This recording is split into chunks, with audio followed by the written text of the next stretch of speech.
Bom dia a todos. Que a doce e suave paz do Mestre Jesus, que se faz presente, envolva os nossos corações nesse instante. Nós vamos falar hoje a respeito do poder da fé. Fazendo um paralelo, chegamos aqui e encontramos algumas pessoas que já temos conhecimento de vista, de feição, e a idade vai nos mudando, né? O nosso corpo ele vai sendo alterado à medida que nós vamos avançando na idade.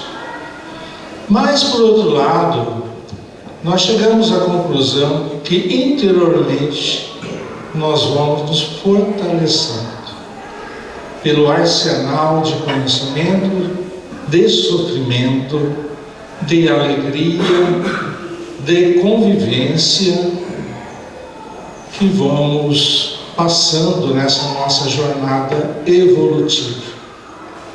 Então, esse arsenal que nós temos conosco, um deles se chama fé. Então, nós vamos falar sobre o poder da fé. É um item do Evangelho segundo o Espiritismo, capítulo 19. A fé transporta montanha. Em Mateus, ele relata que quando Jesus foi ao povo, numa certa ocasião, veio um homem um tanto desesperado para buscar a cura para o seu filho, que se encontrava perturbado. E ele disse a Jesus que havia apresentado o seu filho, que estava lunático, perturbado, aos seus discípulos, aos discípulos do Mestre. Mas eles não puderam curá-lo.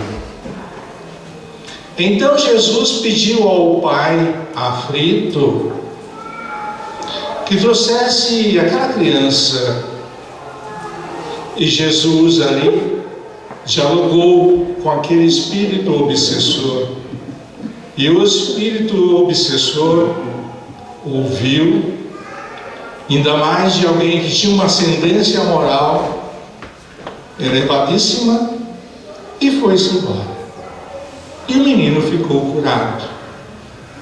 Então os discípulos, vendo aquilo, foram ter uma conversa em particular com Jesus e pediram uma explicação. Por que nós não podemos curar aquela criança?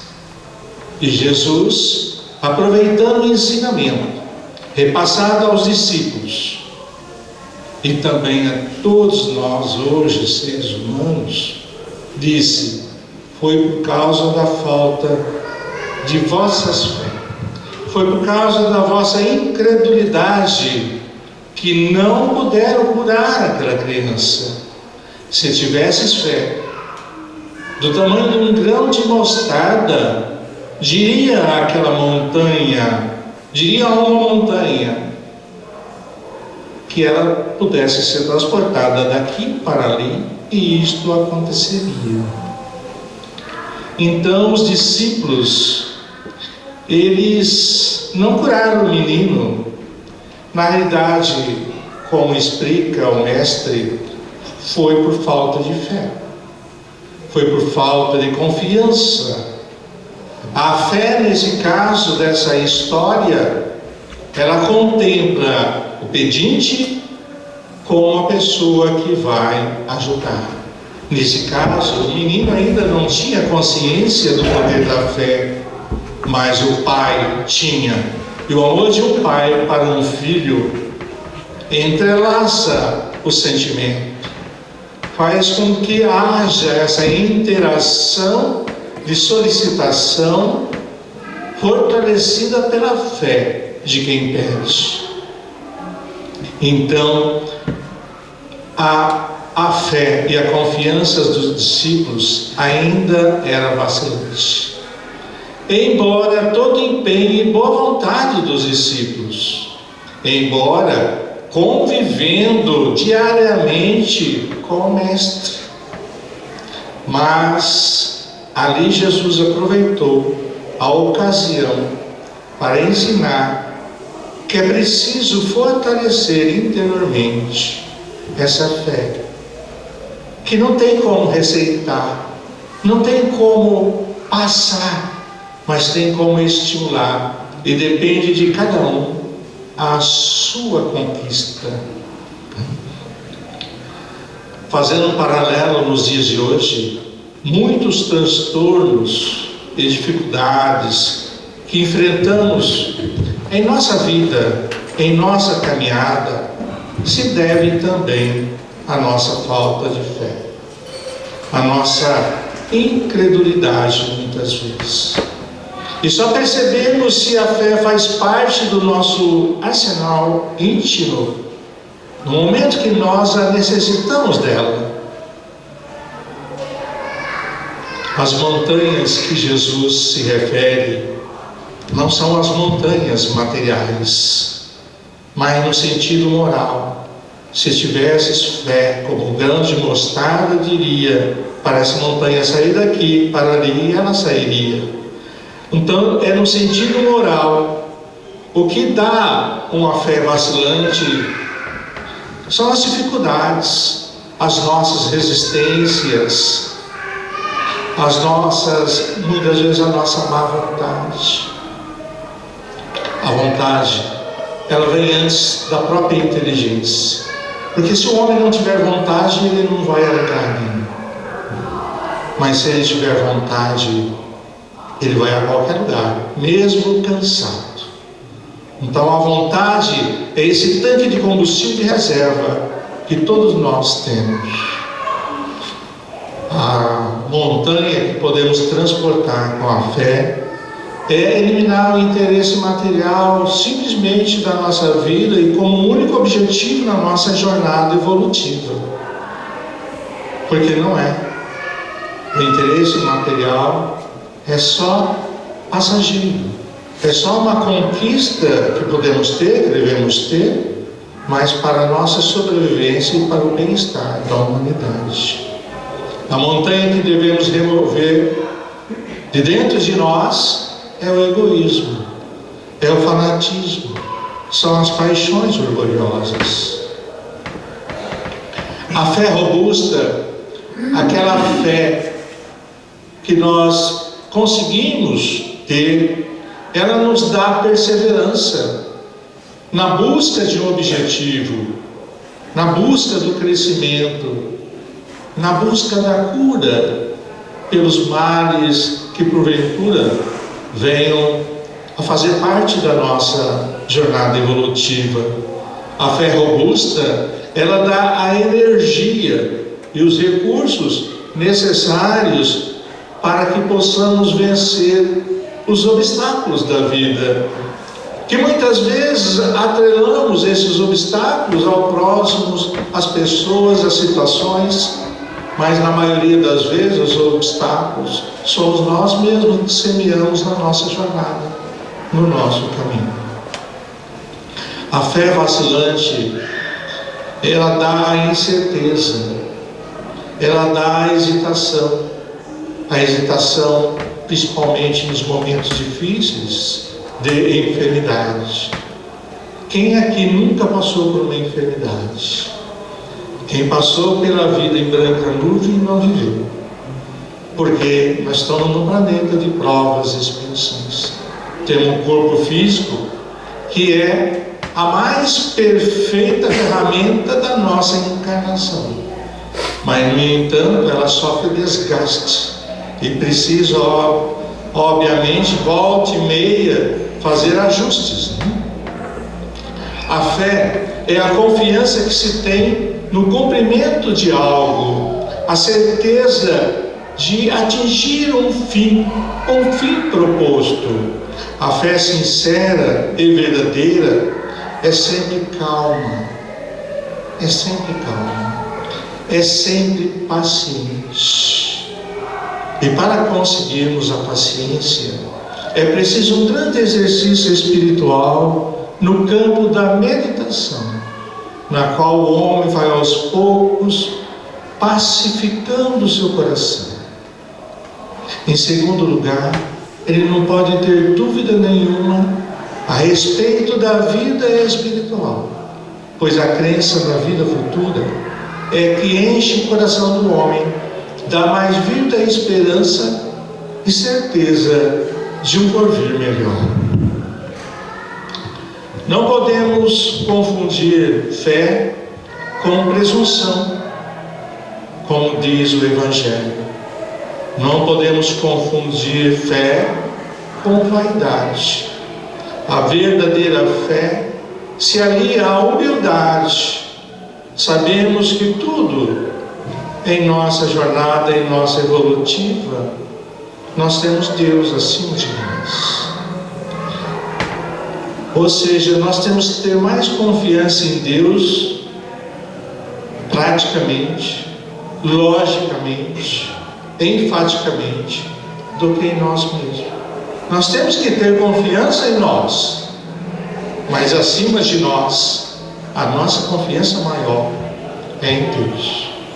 A conquista da fé, ela se dá de diversas maneiras. Uma das maneiras pelo qual leva o homem a conquistar, a ter, a adquirir a fé, a reforma íntima, tão comentada nas casas espíritas. A reforma íntima, para ser didaticamente bem rápido, a reforma íntima é muito simples. Eliminação dos vícios, combate aos defeitos e cultivo das virtudes. Simples, não? Essa é a escadinha a ser subida por todos nós. E mediante a conquista da reforma íntima, é mediante a vivência do Evangelho. Não adianta nada termos o Evangelho na prateleira das nossas casas, na casa espírita, se nós não a vivenciarmos no dia a dia da nossa jornada. Seja no relacionamento conosco mesmo, com o próximo, com a natureza, com os animais. O homem age sobre o fluido, que é o agente universal, onde todos nós estamos mergulhados, pela ação do pensamento. Cada um agora se situa possivelmente em algum lugar. Alguns estão situados aqui, outros no boleto que tem que pagar amanhã. Puxa vida, foi me lembrar disso, nem estava nenhum. Outros estão situados no serviço que amanhã começa às 7 horas da manhã. Amanhã é feriado, puxa vida. É verdade. Para quem está aposentado já desacostumou com isso. Não tem feriado, não tem férias, não tem abono, não tem nada. E a patroa é a esposa, no caso dos homens, né? Ela é quem manda em casa, né? Então, vai no supermercado, vai na quitanda. Então, por isso, eu nem lembrava do feriado amanhã. Então, nós agimos pela ação do pensamento. O nosso pensamento tem uma força incrível. Ele pode curar, se usado devidamente com equilíbrio. O magnetismo é uma das maiores provas do poder da fé posta em ação. Então, a pessoa tem um poder magnético muito grande de fazer com que as pessoas possam se sentir melhor. Mas esse magnetizador, ele precisa ter fé também. E é pela fé que ele cura o magnetismo. E produz esses fenômenos que outrora eram considerados como milagres, que na realidade nada mais é do que a ação fluídica E Allan Kardec, o codificador do Espiritismo, explica muito bem no capítulo 15 do livro A Gênese. A recuperação dos pacientes, nós vamos entrar agora na área da ciência. A ciência vem contribuir, reforçando a necessidade da fé. Então nós vamos fazer alguns paralelos aqui com a ciência. Então a recuperação de pacientes com câncer está diretamente ligada à sua religiosidade. Este é um resumo dos resultados do estudo realizado na Universidade de São Paulo. Para começar, os pacientes têm que ter uma crença religiosa que se mostram mais confiantes para lutar contra a doença. Explica a psicóloga Joelma Ana Espíndola, que liderou a pesquisa. Ela trabalhou e ouviu 12 voluntários em tratamento e 11 especialistas em oncologia do Hospital da Beneficência Portuguesa de Ribeirão Preto. O surpreendente é que até mesmo os profissionais de saúde ou da ciência entrevistados ressaltaram a importância da religião para a melhora do quadro dos doentes. A maioria deles, dos profissionais de saúde, acredita que a fé ajuda a superar problemas graves. Os médicos entrevistados disseram que o sistema imunológico desses indivíduos que foram submetidos a essa pesquisa aparentaram mais resistentes. E talvez por isso eles apresentaram uma recuperação mais satisfatória, conclui a doutora Joelma. Outro estudo, já que nós estamos mergulhando no campo das evidências da ciência que ainda está gatinhando nesse processo de interação com a espiritualidade, outro estudo realizado pela Universidade de Toronto, no Canadá, revela que a fé é um santo remédio contra a ansiedade e a sua prima, depressão. Ele prova que pessoas religiosas ou que apenas acreditam na existência de Deus são menos angustiadas e sentem menor culpa em relação aos seus próprios equívocos ou aos seus próprios erros. Conta o psicólogo Michael Insiglit, que coordenou a pesquisa na Universidade de Toronto. Nossa principal descoberta foi perceber que há um elo entre as crenças religiosas e a atividade de uma parte da massa cinzenta, chamada de cortês cingulado anterior em nossa casa cerebral.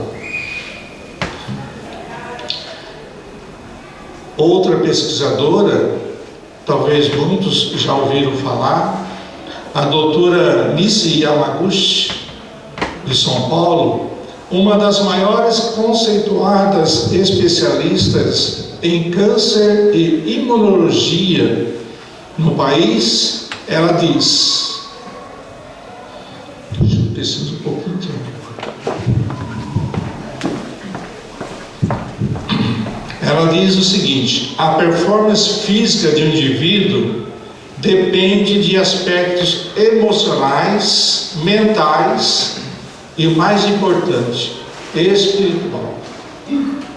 Então, a performance física do indivíduo depende de aspectos emocionais, mentais e espirituais.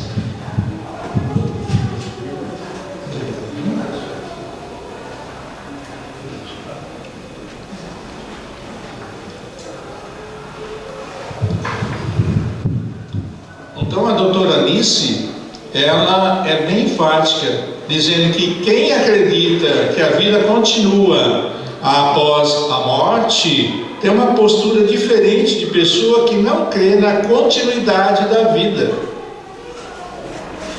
Quem acredita que a vida continua após a morte tem uma postura diferente da pessoa que não crê na continuidade da vida. Uma postura diferente no dia a dia, com relação aos próprios problemas e às próprias enfermidades.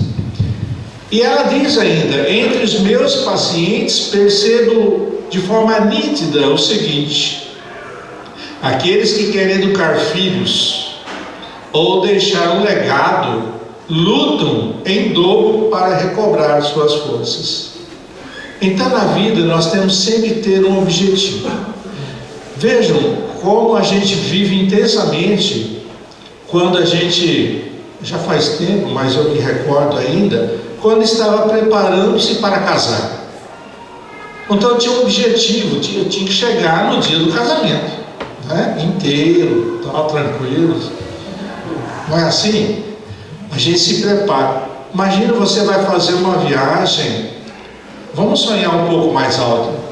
Nós vamos para a Europa pela primeira vez na vida. Então você começa 3 meses antes de se preparar. Você tem um objetivo. Então você vive intensamente aquele objetivo para ser alcançado. Para chegar no dia e ter condições de ir. Não é isto?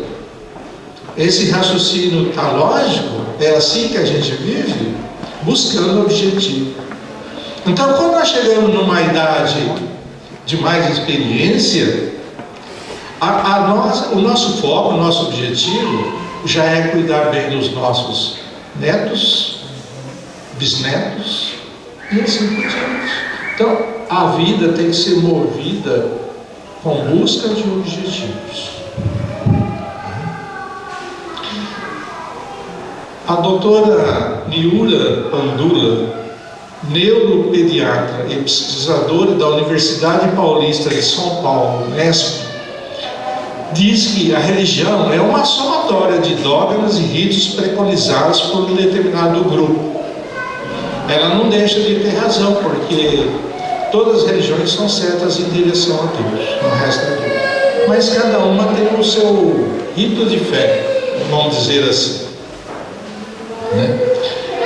Para ela, já a fé é uma conexão com algo mais profundo.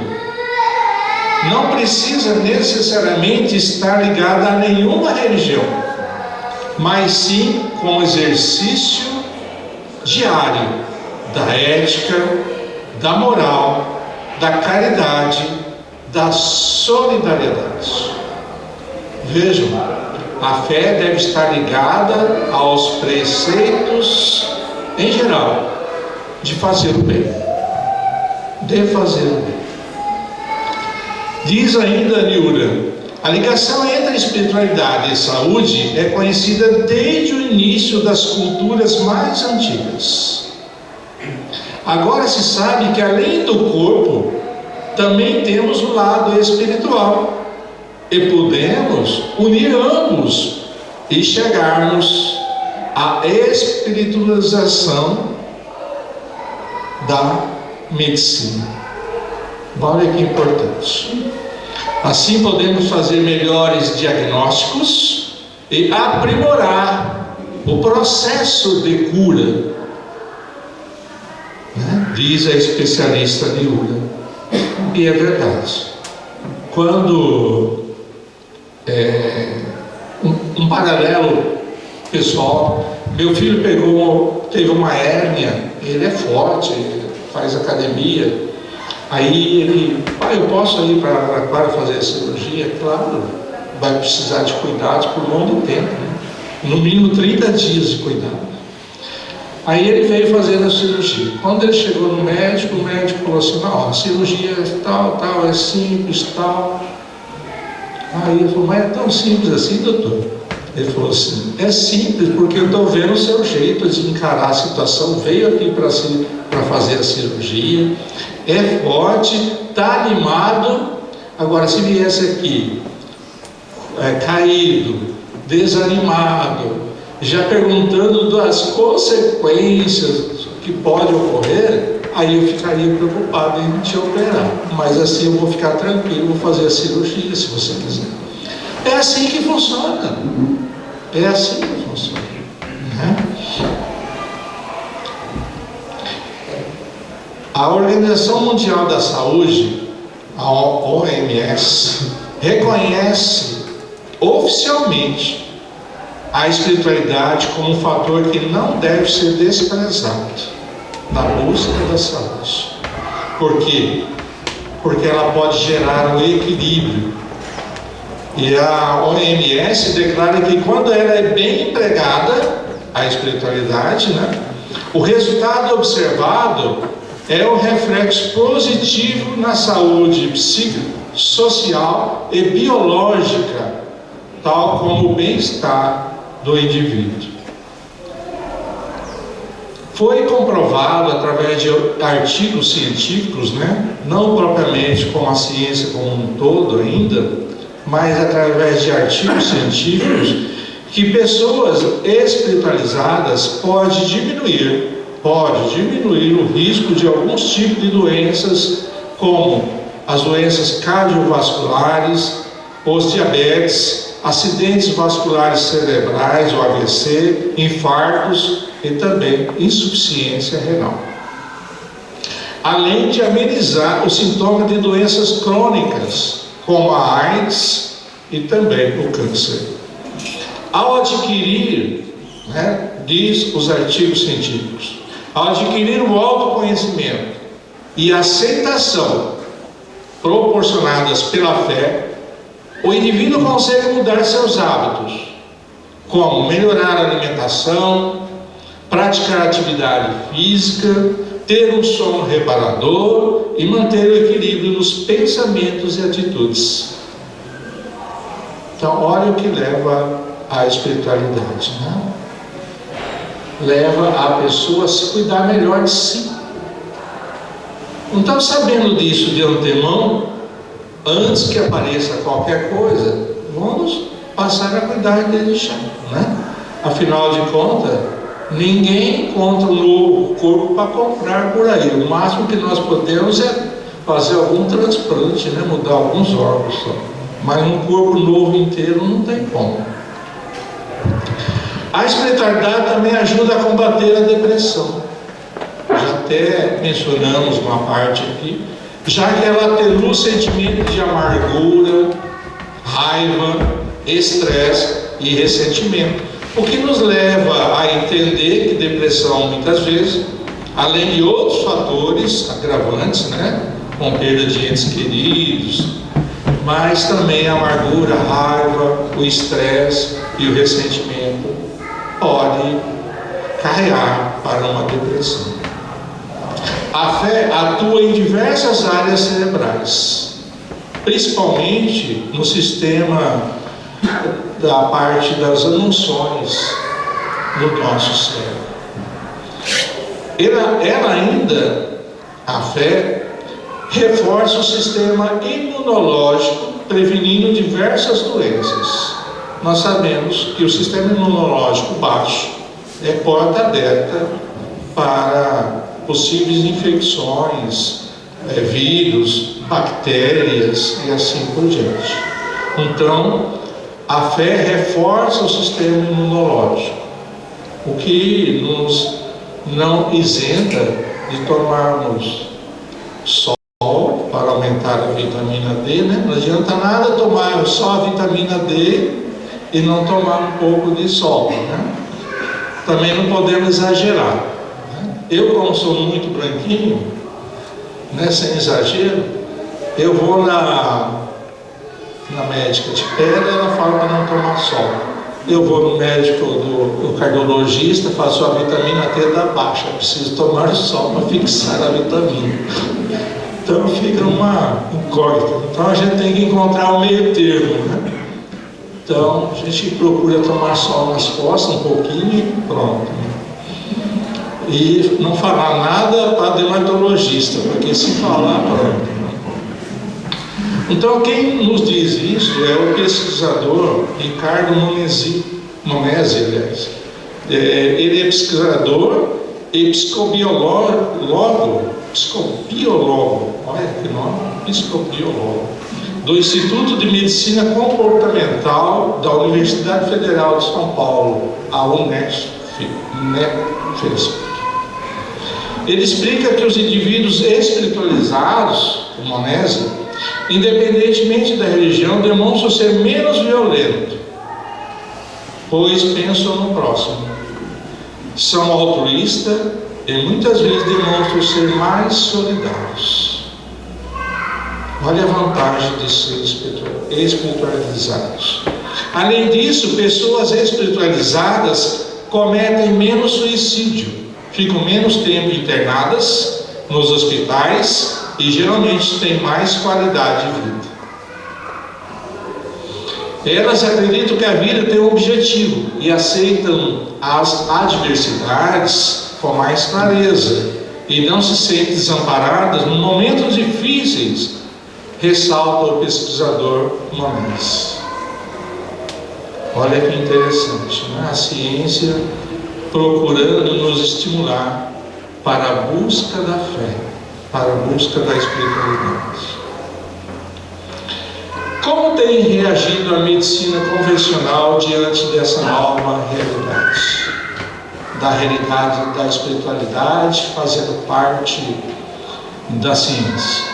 De acordo com Paulo de Tarso Lima, coordenador do setor de medicina integrativa e complementar do programa integrado de oncologia do Hospital Albert Einstein, ele diz no seu livro Medicina Integrativa e Cura pelo Equilíbrio que os profissionais de saúde entenderam o ser humano que precisam cuidar, que os seres humanos precisam cuidar do corpo, mas também precisam cuidar da mente e do espírito. A ciência chegando até a parte essencial do ser, o espírito. Então a ciência acreditando que o ser tem que cuidar do corpo, da mente e também do espírito. E atualmente, em algumas escolas de medicina, os alunos já possuem matérias sobre a importância da espiritualidade no processo de cura. Em algumas escolas e algumas universidades, faculdades de medicina, já há esse aspecto sendo abordado. A prática médica tem mostrado aos profissionais da saúde a importância da fé como um processo de cura dos males orgânicos. Além de curar, cultivar a fé muda os hábitos, torna os indivíduos mais saudáveis, atenua os sintomas de doenças que podem levar à cura e traz um sentido novo da vida. Crer é preciso, mas com razão, com conhecimento, com o fortalecimento não só da crença, mas principalmente da nossa interação com a prática diária da espiritualidade. Algumas dicas, não digo que para aumentar a fé, mas para estimular a aquisição da fé, que é por conta exclusiva de cada um. Converse com pessoas espiritualizadas e busque conselhos. Quando eu adentrei ao Espiritismo, e não faz muito tempo assim, só algumas décadas, né? Eu tive um professor dentro da doutrina espírita. Comecei a tomar 10 passos consecutivos e aulas depois dos passos, 10 aulinhas. A primeira aula foi sobre o Evangelho no Lar. E aí ele deu um conselho. O primeiro conselho é de fazer o Evangelho. Passe a fazer o Evangelho. Coloque uma jarra de água para fluidificar. Eu nem sabia que era o termo fluidificar, que significava fluidificar. Mas como eu sei que fluidificou a água? Não, é preciso crer, né, que a água vai ser fluidificada. E eu, como bem assim, ia em cima dos pontos, né, queria a prova de tudo, né? Aliás, até hoje. Mas colocamos uma jarra de água para fluidificar e fomos fazer o Evangelho.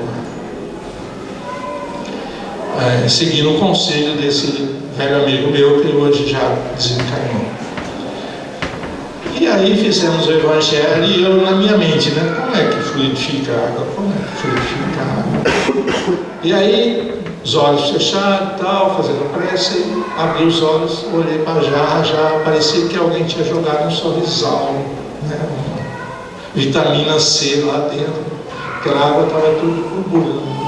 Falei, que legal, no próximo Evangelho eu quero ver isso de novo.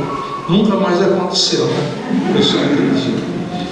Então, para provar, né, que minha fé era, não sei, era, né, com certeza, vacilante.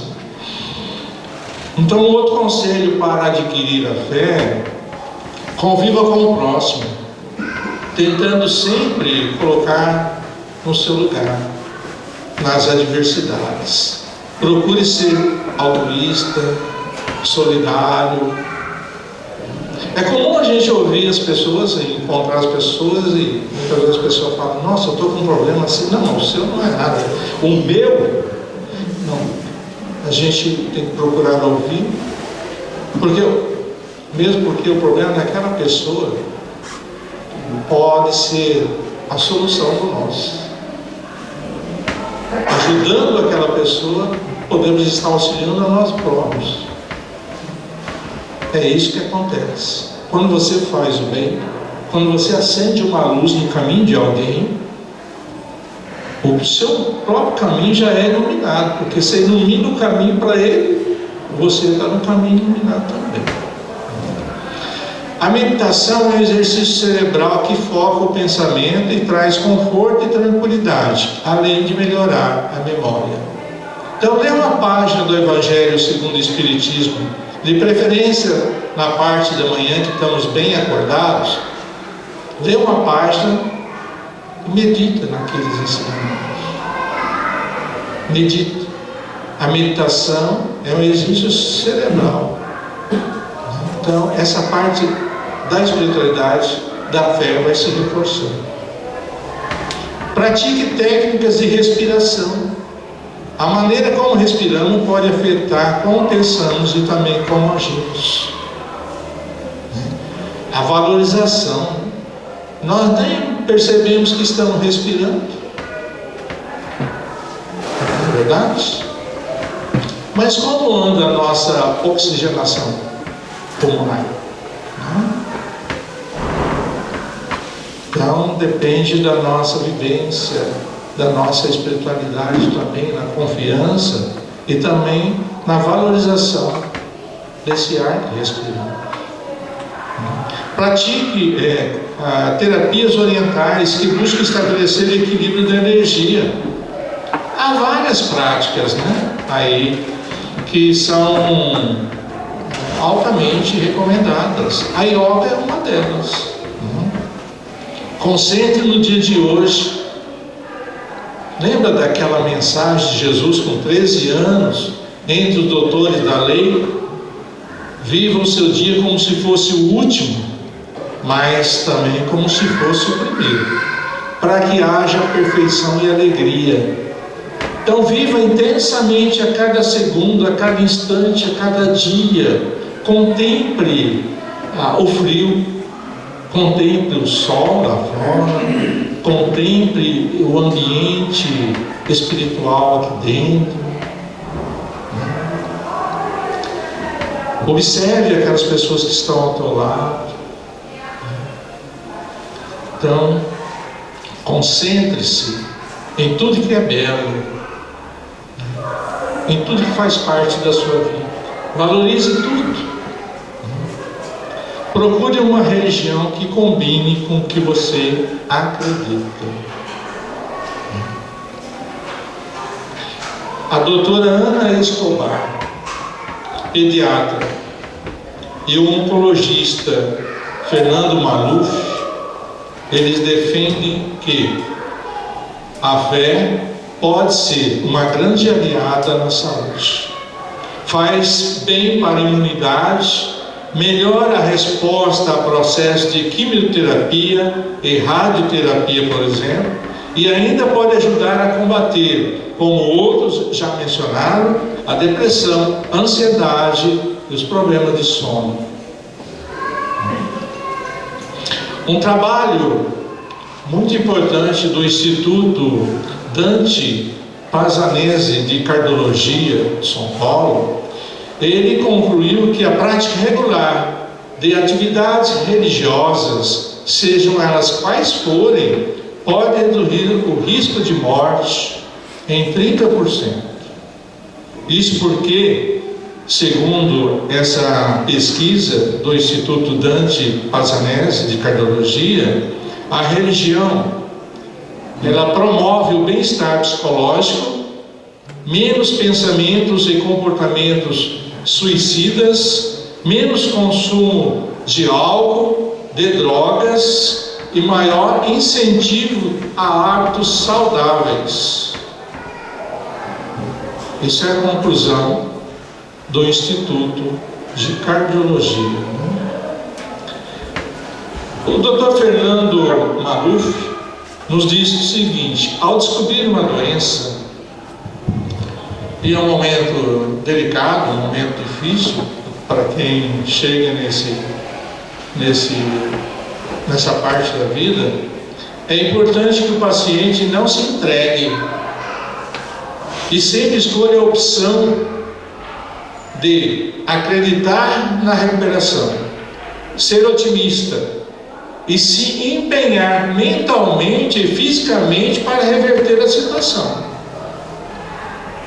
Estudos mostram, inclusive, que os pacientes que recebem orações, mesmo sem saber, têm melhora no quadro de doenças, em comparação aos que não recebem, como explicou o oncologista Fernando Maluf. Então, se nós recebemos orações, e isso nos faz bem, vamos orar para o nosso próximo também. E vamos orar para nós mesmos também. No Evangelho de Marcos, nós encontramos, agora já deixando a parte da ciência de lado, entre vários exemplos de cura, da ação fluídica curadora que Jesus exerceu, nós vamos encontrar no Evangelho de Marcos, onde nós destacamos como parte final da nossa fala, a ocorrência mais impressionante da cura pela fé. É de uma mulher hemorrágica que se curou com um simples toque nas vestes de Jesus.